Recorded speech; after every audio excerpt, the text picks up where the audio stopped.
Hello. So my reactions to the listening this week, I listened first to the Mozart Symphony Number 1 in E flat. So this, the Andante movement, I felt was a really interesting kind of use of that fragment from the Plainchant.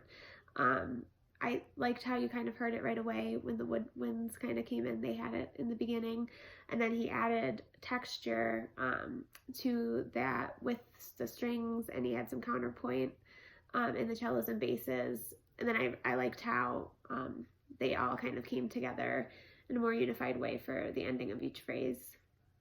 I also thought it was interesting how the fragment kind of bounced around from section to section.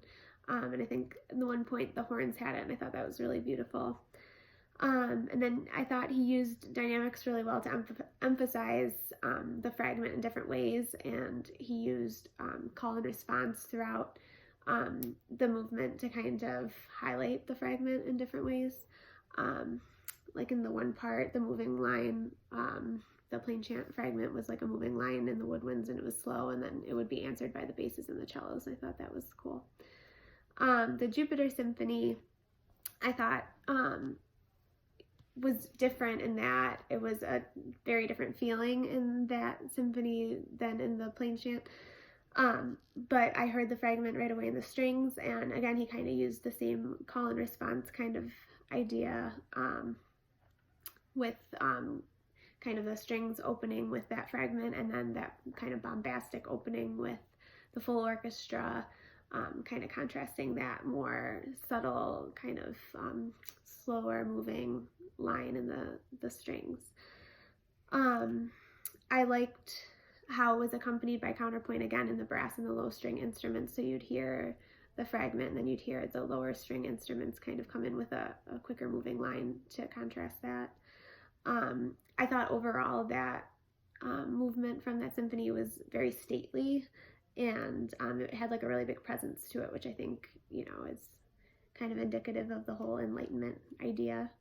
I also liked how the fragment kind of changed as it was passed throughout the orchestra, because I thought it had a certain tone color when it was played by the strings, and then it was different when, my dog just came, when it would be answered by the full orchestra. So it's two different kind of tone colors. And I liked how, again, there was that counterpoint and call and response throughout the whole thing. As for the art installation, I thought that was a really interesting idea. I went to UB undergrad, and I feel like they do a lot of that kind of stuff with like the newer age music. They're kind of like dissecting patterns that other composers and musicians have followed and taking it in a different direction. So I enjoyed that. I thought that was really interesting, and I liked how you could kind of see it visually. And I think that's important, especially when you're a teacher, because students learn in different ways, and that could be like a moment that clicks for a student to see it in a different way. So I think if I were to just show my students this, they would not necessarily enjoy it right away. They'd probably be like, what is this? But I think if I introduced it as, you know, experiencing music in different ways, and, you know, having like a visual kind of representation of the music, I think they could get into that. And I think one way I kind of do this with my general music classes is I have them kind of map out like a melody, and I